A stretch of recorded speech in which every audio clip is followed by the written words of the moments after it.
Hi, this is Quinn Wynn and Jessie Chu, co-founders of Paper Talk. Welcome to Season 5. We're here to share our paper flower journeys, engage with makers and artists, and support other female entrepreneurs. Follow along as we give a voice to and nurture a community of paper florists from around the world.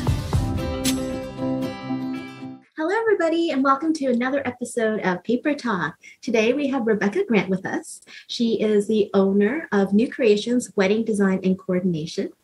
And I first met Rebecca at the masterclass in 2019 in Seattle and heard her talk during the masterclass. She gave a wonderful talk to all of our attendees, and I was just blown away by her knowledge, by her confidence. And so here she is. Hello, Rebecca. Hello, everyone.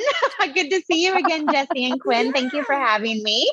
Quinn, tell us a little bit how you know Rebecca. Oh my gosh, Rebecca is a force of nature, everybody. Everybody in the city of Seattle knows her, either in person, all the events, with all the, you've been president of the Wedding Network, all the different organizations. You've been talking with the governor, dealing with the COVID situation for the wedding industry. My gosh, everybody I know you. And you are so knowledgeable, so personal, and literally a force of nature. And I feel so fortunate to call you friend.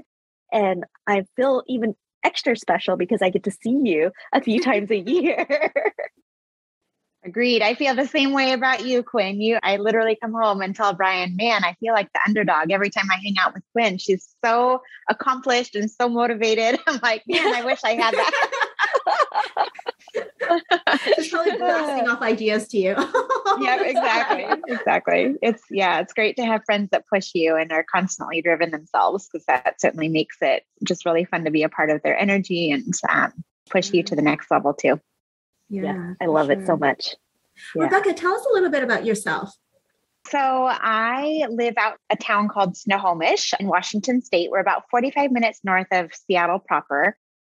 My husband and I are on 6 acres out here. We've been married for 12 years, coming up in May. And we purchased a wedding venue that we live on property of in October of 2019.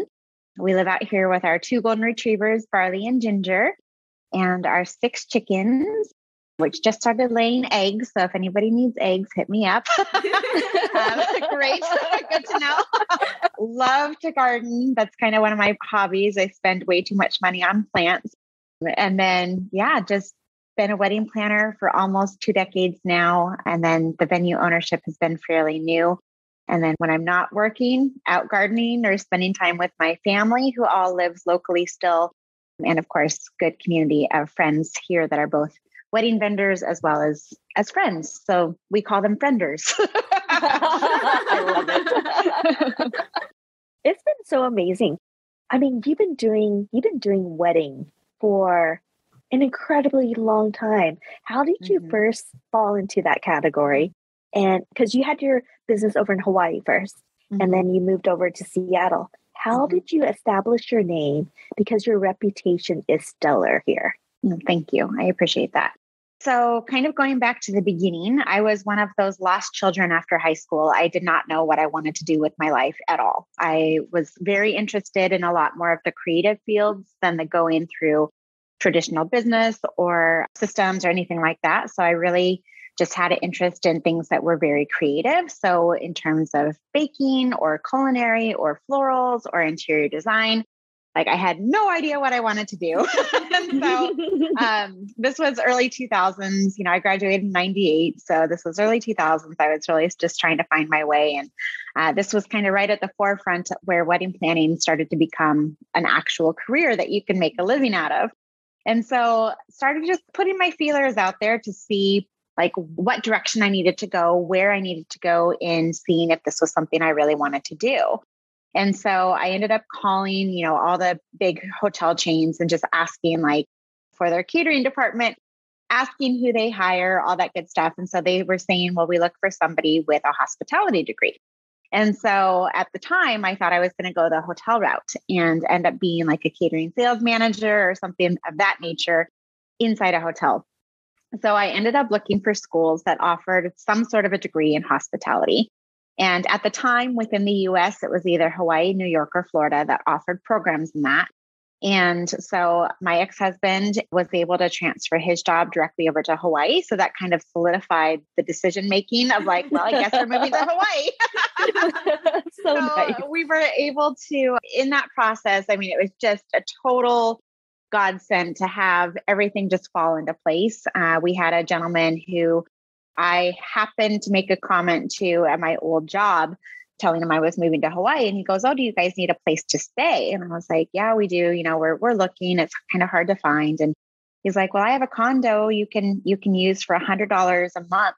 A month." Oh my gosh. That's unbelievable. Wow. And this was in Kaneohe, which if you've been to Oahu, you know Kaneohe is not $100 a month place to live.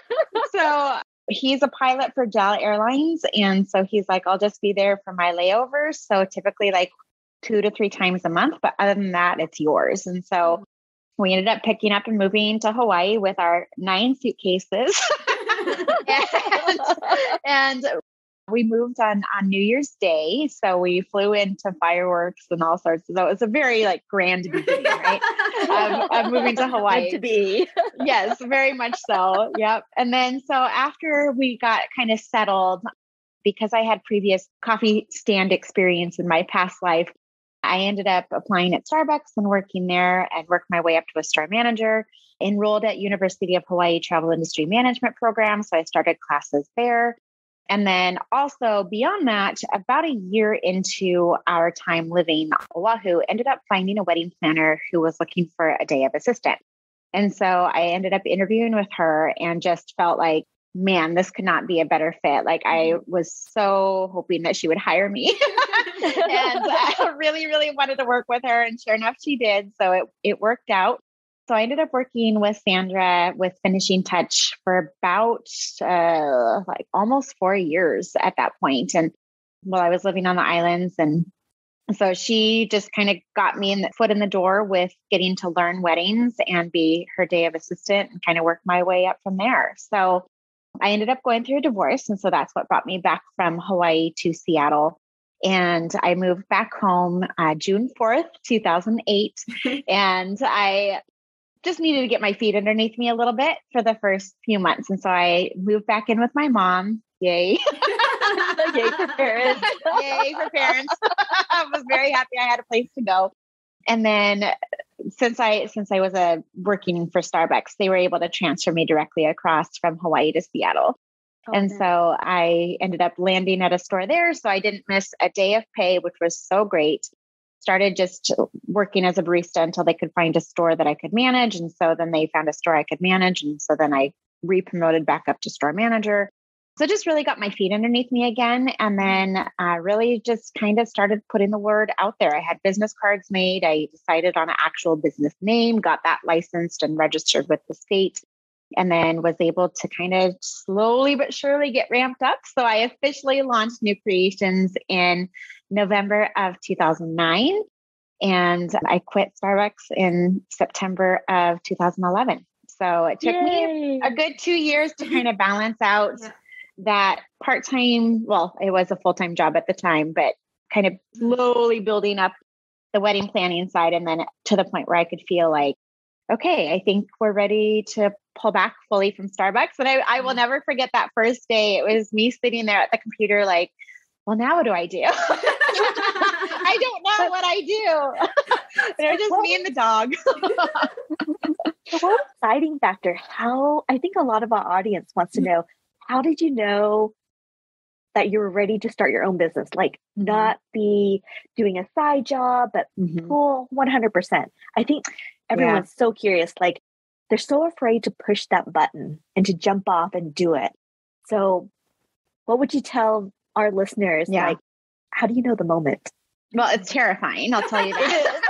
Right from the get-go, as we all know, being entrepreneurs, right? Like there's never a right time. There's never a right step. So it's like having a baby or getting married. There's never the exact right time. You know, it just kind of your gut instinct and following that is kind of number one. Number two, with having the background of coming off, having worked in Hawaii and worked with one of the best wedding planners on the island, And then a little bit about her background. She's Burmese and Chinese. And so she is fluent in Mandarin. And so she was able to really connect with a lot of our Chinese speaking clientele. And then, of course, just the geography of Hawaii in general, we attracted a lot of Asian couples. And so that was my specialty here in Washington. As I started to get out and network, I was like, oh my gosh, nobody's got this background. Like no one has this niche in the market. And it's so needed in this area. And so that was kind of one of the things that I realized really set me apart from a lot of the other wedding planners out there. So I think that that really catapulted me in being immediately kind of a go-to resource for folks that wanted to know more about Asian and Pacific Islander wedding customs. And so I was able to really set myself apart in that piece. So number two, I would say really know what your niche is, know what your specialty is, and be confident in it. Obviously, I'm white as the snow. So like, why is an Asian couple going to come to me and be like, you know, that was my first thought when I first met you. I was like, I need to know more about this girl because how is she able to know my custom? Yes. And oh my God, you guys, she totally impressed the heck out of me. Yeah. So being really confident in what sets you apart, you've got to know that first and foremost before you really launch into your business, and knowing who the clients are that you're speaking to. Number three, I was in a really unique situation where I had just come off of the heels of a divorce. I had met my current husband, Brian, that following. So my divorce was official September 2008. I met him October of 2008. So it was very fast. And then we were talking about marriage, down the road. And so we ended up officially getting married in May of 2010.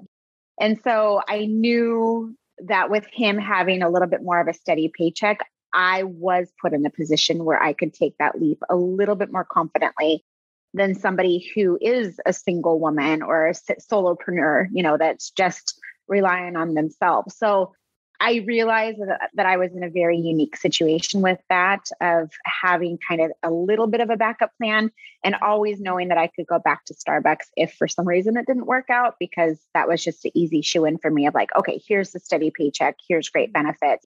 So doing it smartly, I think, is really important. So yes, you've got to trust your gut that, yeah, you can make this work. Two, you've got to know your niche. But three, you really have to do it wisely. And I was lucky enough to have no debt. And I personally am not a fan of running a business into debt. So being able to have that 6-month emergency fund minimum stocked, ready to go before you even start your business, I think is paramount. And that just gives you the ability to know financially, like, okay, if this doesn't succeed, I'm good. I'm not going to be out on the street. I'm not going to be, starving. I've got those resources in check. So really just, if you possibly can, do not take anything out on credit. Just really save before you start that business and make sure that you've got that nest egg ready to go before you take that next step. And then with that, just network. 100% agree with that. Making those connections, being able for people to introduce you and getting that recommendation, because I would say a lot of people, that's why there's testimonials on websites. And whenever you're like, who do you recommend? Mm-hmm. If you can network and get your name and people get to know you, who you are, and trust you, it goes so much further than doing an Instagram post and just doing the media stuff. When you can be recommended by a friend or someone that you know, or even a friend of a friend, that carries so much weight, you guys. So yeah, network. 100%. And I'll tell you on the back end, I probably get minimum 3 a day, of companies that are like, hey, I found you on Google, or hey, I found you on Instagram. I would really love the opportunity to work with you. Here's the link to my website. Here's average pricing that, our couples tend to work with. Please let me know how I can work with you. You can't. I don't know you. I will never refer you because I don't know you. Like, I don't make myself hard to find. I'm very active in this community. So yes. I do get out a network, as you mentioned, Quinn, I've been previous chapter director for Seattle Wedding Network. I'm current president for WIPA Seattle. I attend some of our NACE meetings. And yes, these are all acronyms that your paper people probably will have no idea what they mean. But you should look it up, you guys. It's so important. Yep, exactly. So like, it's not hard to find me. So if you want to work with me, meet me, like get to know me. Let's have a conversation. Let's see how we can service our couples and clients the best. Let's see what what your specialty is versus this person over here, what their specialty is. So like, let's see how we can connect and really interact and see if it's even a good fit for you and I to work together. Like, I don't know, so just on an email, my canned auto response that I just changed slightly to make it a little bit more personable, but is, hey, this meeting's coming up. I would really love the opportunity to meet you there. And it's not just a benefit to me of having that introduction, of me being able to see them at these networking events. There's minimum 50 people that are there. At our last WIPA meeting, we had 115 people there. So you're not only meeting me, you have the opportunity to expand your reach so much further than just one email, and spending so much time sending those emails out, hey, I would love to meet you. Hey, I would love to meet you. Come to an event where all of us are at, and then you get to meet all of us and you're not spending your time behind the email. And Exactly. It's just so much better of a connection. Yeah. And when you do go to these type of meetings, guys, and the world's starting to open again and these meetings are happening, bring a wing woman. If you're very much an introvert, which I know a lot of you guys are, bring someone that knows you so they can introduce you. Because to me, I have a hard time introducing myself and saying, these are my accolades. But if you have a friend that knows you, that knows your accolade, they can introduce you in such a wonderful way. And you can do it for the other person. For me, I can introduce Rebecca. I can introduce Jessie. I mean, I'm gushing because I love these two people and I know exactly what to highlight, and it's genuine and people feel that. I was like, oh my gosh, give me your business card. I need to know you and follow up with you. I think that is the key when you don't know how to be the party animal, which you don't have to be at all. No, not at all. Yeah, that's a really, really great point, Quinn. And especially if you do send off an individual email. So like, I would love to get an email that says, hey, Rebecca, I follow you on Instagram. I saw you on Google. I see that you're president of WIPA Seattle. I would love to attend the next meeting, but I'm really introverted, or I'm a wallflower, or just be honest with me and say, I would really love it if you could help me to introduce 3 people. Like, set yourself a goal. That to me would go so much further than I would love to work with you. Like, just let me know that you need the help. And I'm happy to do that and introduce to you, because 19 years in, I know a few people. And so I'm happy to be able to recommend, like, this is who you need to talk to. This would be a really great resource for you. And then follow up from there. So like, every single time I attend a networking event, I keep the new people that I've met, I keep their business cards. I write on their business card what date, where I met them, what we talked about. So I then send a follow-up email the next morning. Hey, Jessie, it was really great to meet you at the paper retreat that we had up here in Seattle. It was so awesome to connect with you. Thank you so much for having me. I would love to see you at another event. Something as simple as that. It's literally less than 30 seconds of my day, but it makes that personal connection of saying, I remember you. I'm going to follow up with you. And if you need anything in the future, I'm here to be a resource for you. And that just goes so far in this industry. Like, don't keep yourself in a shell and don't keep yourself so limited. Like, there's so many options out there, I wouldn't be on this podcast today if Quinn and I weren't friends. And how did we even become friends? Through another mutual friend, so exactly. Who you know. So just don't be afraid to speak up and be able to meet, because you never know where that opportunity is going to take you. Mm-hmm. Another key thing, you guys, follow up.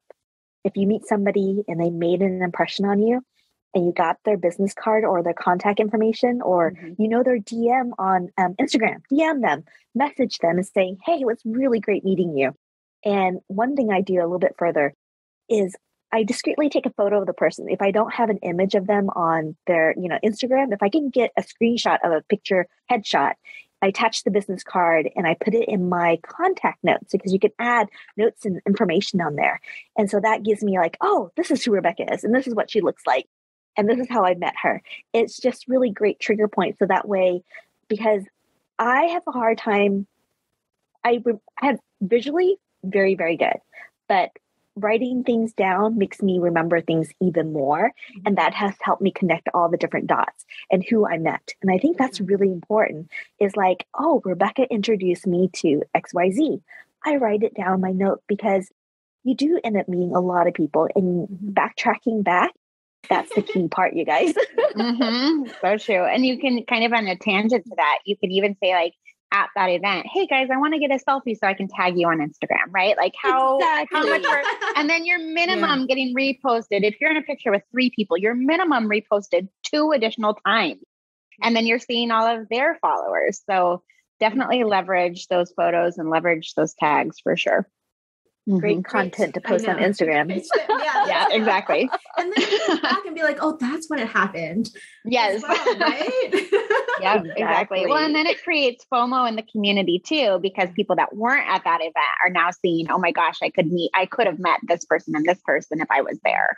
So I just think it really rises the entire community as a whole. The more people we can get involved and talk with, for sure. Exactly. I love it.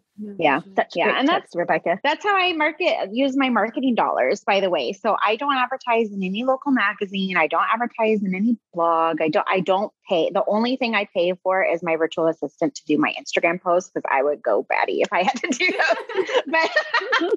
But the only thing I pay for is those networking meetings. So that is where my marketing dollar goes.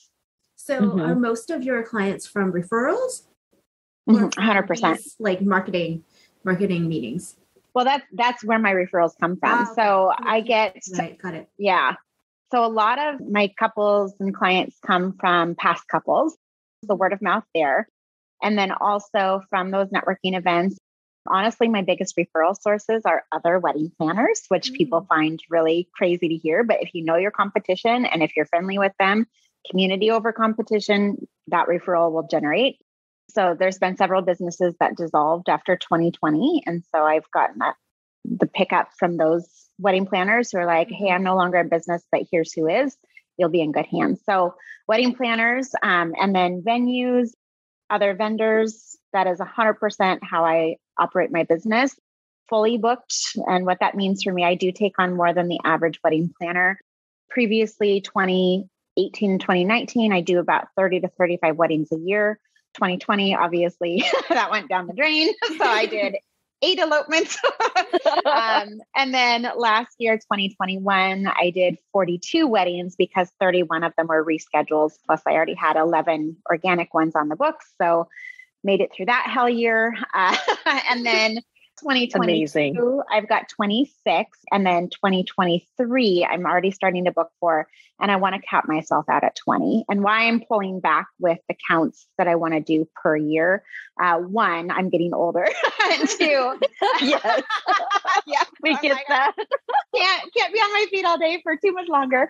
No, it's fine. But I'm pulling back because I want to develop another side of my career. And also with owning our wedding venue now, I want to be able to have a little bit more balanced of a lifestyle. So it's not because I don't love it anymore. It's not because, I can't handle doing that 30 to 35. I just want to pursue the what's next for me and also be able to give the venue a little bit more of our focus.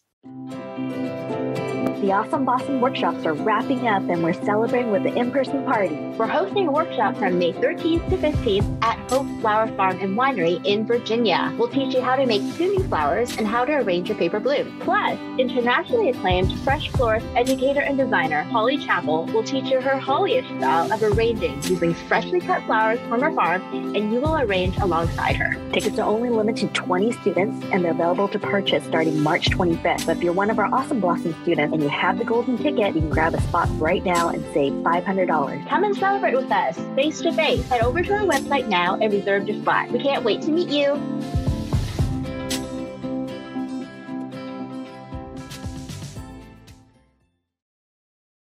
Yeah. And I love that you pulled in your husband. He's a big part of the venue. Like, oh my gosh, huge. All the maintenance, the build out, and the tours. Tell us more about his role, because he's still working full time. Is that correct? He is. Yeah. So we met when we were both store managers for Starbucks. So he's been with the company for 19 years, just as long as I've been involved in weddings. And so he's since moved on to the corporate side of Starbucks. So he's IT for them now and working full-time remote, which is great. Saves him about a 90-minute round trip drive from our house to the Soto office in downtown Seattle. But With him being able to work remote from Starbucks, he's able to finish one job and kind of move on to the next. So yes, it's at this point a lot of work for the both of us. Between the three, two of us, we've got three full-time jobs. But with him and his background, he's one of those guys that can watch a YouTube video and be like, "Oh yeah, I got this." He knows plumbing, he knows slight electrical, he knows how to build things. He's incredibly handy with just knowing what to do and the situation on how best to repair it. And if it's something, beyond his scope, he's luckily one of those guys that's humble enough to say, we need to hire this out too. So that's helpful. But he's, right now on our off season, we pick up the start of our season in mid-May. And so we are working on renovating the bathroom. So he just put in brand new tile on the floors. He put in a brand new wall mounted sink. He put in shiplap back behind one of our feature walls.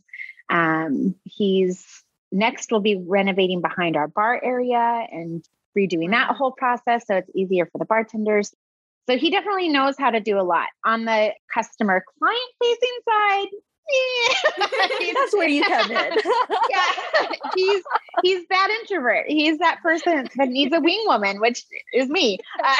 But he's able to do well enough one-on-one. So like if it's a tour with a couple, he does really well with those and just connecting with them on that way. So I would say I do about 80% of the tours, and then he comes in for the 20% I can't cover, but he has a good booking percentage. He does great. But he's a little bit more introverted. Yeah. He's a little bit more of a quiet guy, and he likes to sit behind his desk and not really do a whole lot. And during wedding season, sometimes people and their habits get a little bit annoying to him and, things like that. So I'm just reminding him like, we'll make it through. It's okay. So he's definitely not as much of a wedding person as I am. He kind of got thrown into it because venue ownership was very much my what's next at the time. And so he's chugging away and doing great. And we've had those conversations of, does he quit Starbucks? Does he stay on? So that's something that we are just trying to figure out as a couple financially, if it makes sense. And he, currently with Starbucks, he carries our health benefits. So that's pretty big. Starbucks has really great 401k and stock options and all that good stuff that he would be giving up if he were to leave the company. So that's just something that we need to just figure out a little bit more to see, is this a viable option? Is it stupid for us? It's just a conversation that can't be had and made overnight. It needs to be a little bit more insight into that.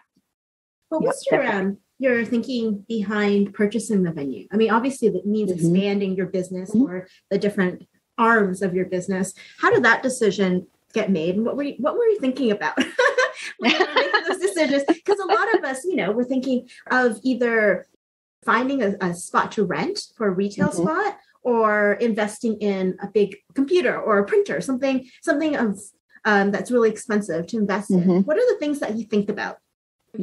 When you're thinking about putting money into capital investments, essentially. So ever since I've been a wedding planner, venue ownership was always my next step. So at some point in my career, I knew that one way or another, we were going to make this happen. With this opportunity that came up, so I was pretty quiet about just kind of putting, feelers out there and starting to look at different venues, once I thought we were kind of ready. So we had been looking for 3 years prior to 2019. So that would have been 2016 that we were honestly like physically looking at properties. We were looking online at properties. We were in touch with a real estate agent. And so we were pretty actively starting to seek properties at that time. It wasn't until I want to say midway through 2017, I think is when I finally started putting it out publicly saying, this is my next step. This is what I am looking for. So when we would go on site visits, I would do Instagram live or a video of just saying like, what do you guys think about this? This is where I think the ceremony would go. This is where I think cocktail, reception, etc. So over the course of that 3-year time frame, we had honestly physically looked at over 50 properties online. I would say closer to the 200 mark. So we had looked at a lot of property. This wasn't again an overnight quick decision. This will happen at some point, and now we feel like we're at the point where we're ready. So there was a few different properties that really stood out. Quinn got to see a couple of them that we were interested in. But for whatever reason, most of the time it's financial. I was looking in the Woodinville area for a good long time. And gosh, those are expensive properties, like in the 4 millions, 5 millions, that we were looking at. And that was nothing built on the property. That was either a complete tear down and a build out, or just not infrastructure wise set up to be a wedding venue. So when this property came along, we were so it was not publicly listed on MLS. And the only reason we found it was because I started putting it out there that we were looking for a wedding venue. And so because other people were, knew that I had this goal and were being my advocate and being my wing woman. Yes. That is how we found out that this property was for sale. I was at a wedding on a Friday in July, and my assistant for that day got a text from her in-laws, and I'll tie all this in here in just a bit, but she got a text from her in-laws that said, Twin Willow Gardens just came up for sale. Do you know anybody that would be interested? And she looks at me and she goes, Rebecca, Twin Willow Gardens just came up for sale. And this is your venue. You got to look at it. This is your venue. So why I bring up that her in-laws texted, her in-laws were the second owners of this property. And I had been to this house before that I'm sitting in now. I had been to this property before, so I was very familiar with it. And we were already local to the Snohomish area. We just moved 2 miles down the road when we took over this property. So we were already familiar with, the area, grocery shopping and doctors and all that good stuff. And so once my assistant that day told me Twin Willow was up for sale, she texted the current owners of the property and she said, what are you looking for in a buyer? How much are you asking? So I was getting all this in real time as she was assisting me at that wedding. So that was on a Friday. We set up a meeting with the previous owners the following Monday. We sat with them for about 4 hours and just kind of went over those, what are you looking for? How much are you asking? We walked the property, we walked the house, just all those nitty gritty details. And we made a formal offer the following Tuesday. So that was kind of how that worked. We agreed to let them finish out their season. So they ended at the time in September. So we let them finish out till the end of September. We officially took ownership of the property October 1st of 2019. So then we all know what happened through 2020 with it being a seasonal wedding venue. Our first wedding was supposed to be May of 2020. And by March, our entire season was wiped out. So it was incredibly stressful. The gray hairs are very real. I look at pictures from 2019 to 2020. I'm like, oh gosh, I aged a lot. I don't think we not been wedding people that this venue would have survived. I think that if the previous owners would have had it, more than likely they just would have said, screw it, we're out, given up, because they weren't wedding people either. His passion was real estate. This was an investment property for him. So when it didn't make money, I think that they would have been out. Inherited the contracts that were booked in 2019 for the weddings that were happening in 2020. So that was what caused us, honestly, the biggest strife. The previous owners did not have a rescheduling agreement in their contract. So we had to make that up as we were going. The couples that booked with them didn't know us. So there was a little bit of that mistrust level. What are these new owners going to do?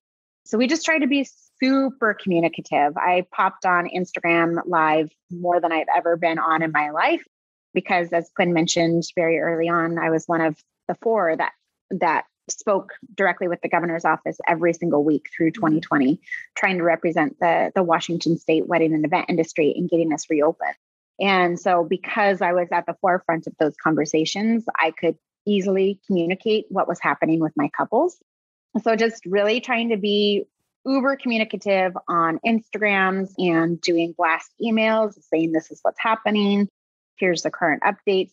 Just trying to let people know, like, we're not going to screw you over. We will try and make this right for both of us. Like, it's not either person's, it's no one's fault, zero person's fault, right? So how can we make this work for both you and us with still being able to financially survive and be able to bring this wedding venue through 2020 so you can have a wedding here? Because if we can't afford it, like, you're not having your wedding. Sorry. So exactly. Yeah. So just Yeah, it was very, very stressful. It was over 40 weddings here that we had to reschedule. It was 31 through my planning company. And so it was over 70 weddings between the two companies, plus working with the governor's office. It was exhausting. It was a lot of yelling, a lot of crying. I've never applied for unemployment in my entire life. And I applied for unemployment. I could not believe it. I applied for every single loan and grant that there was out there that we possibly could have. I got involved with our local city council members and said, what are you doing? Snohomish County wedding venues bring in so much revenue to this county. Like, what are you doing for us? Just really trying to get weddings on the radar with people who that's not their world, right? They would never even think about that. I was getting frustrated with, through the closures, the restaurants and the nail salons and those small businesses getting so much attention. Whereas those of us who planned a year out, they didn't realize that this was affecting 2 years of our income. Because not only did we lose all the revenue that should have been completed in 2020, we were now taking out inventory out of our 2021 availability, and dates are our inventory. So to reschedule all those 2020s into 2021, that meant we couldn't book 2021. So 2 years of revenue were down the toilet for us. We weren't a restaurant that could repurchase our food and open up full scale a week later. This was a 2, not 3 year commitment with not only working with these couples, but also that our revenue was totally lost. So we were scrappy. We worked super hard. I rented out my dogs. I'm like, hey, everybody loves my golden retrievers. Take them for a walk, go outside, pay me for them. Applying for those loans, applying for those grants, just really trying to make anything I could possibly make work and try and carry it. Here we went from a house that just Brian's Starbucks job alone could cover the mortgage, no problem, to this house where his doesn't even cover half. And so we were a little nervous about what that looked like. And so luckily we were able to make it through, and we were booking actively at the time for this year. So those deposits for this year really helped cover a lot of the payments through last year too. So we're coming out of that cycle and coming out of all the blah and crap of 2020 and with being fully booked for this year and one date left for 2023. And then we've got the wait list for 2024. So yeah. Congratulations. Yeah. Thank you. All the headache. Yeah. Oh my gosh. Yes. Yes. It's like a phoenix rising from the ashes. Yes. You did it. Let's be talk stronger about and better. Let's turn to the attention to your clients. Yeah. Because I remember when I had my wedding and I met with event coordinator. I had no idea what to expect. I had this vague vision of what I wanted, but most of the time I didn't know. Hopefully most of us only do it once, right? So we have limited knowledge when we are trying to plan as to, okay, what do I need? What do I want? So how do you help couples do that? Yeah.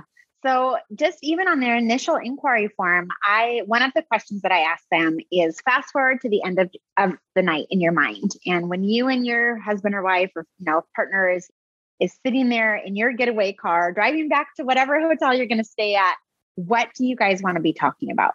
And that always makes them stop in their tracks. And they're like, I don't know. We've never talked about it. And I said, well, think about is it, oh my gosh, that was a killer dance party, or that food was amazing, or man, I loved really being able to sit and talk with everyone. What is it that really is the focus for you guys? And it's different for almost every couple. So some will tell me, I want that wow factor. So that tells me automatically they want that over the top decor. So that means their floral budget's going to be higher. Some will tell me the food needs to be experience, so that automatically tells me more than likely a plated meal, more than likely a multi-course dinner. So that caterer is going to be the priority for them. Some will tell me it's a packed dance floor where we are sweaty and gross at the end of the night and we're going home and people are just drunk and sweaty and wonderful. Shoes are off. Obviously their investment's going to be a little bit more on the DJ or band side. So that's a question that really gives me a lot of insight into what their focus is and where they want to see their wedding go. And that's probably the number one most telling question I can ask them. In addition to that, I'll ask some questions like, What are your hobbies and interests? That's actually just on my initial inquiry form on my website. And so I can see like, are they outdoorsy people? They're probably going to want a little bit of that Pacific Northwest feel to it, or greeneries, and things like that. Are they more of a ballroom couple and an indoorsy, we love to sit and watch a movie?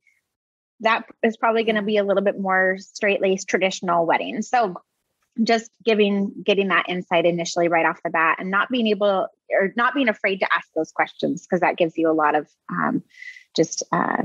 insight into their brains and where they're at. For sure. Yes. It's like getting to know them, right? I mean, even like our clients, if ever we're approached for a commission, and it's usually very simple, right? Usually it's like, oh, I want this and this. And maybe they'll describe something, but everyone's vision of what that looks like is different, right? And asking those questions, like you're saying, even like everything around them, right? Like, oh, what do you like to do in your free time? Or take a picture of what your room looks like. Like those little things are so telling in terms of what their style is.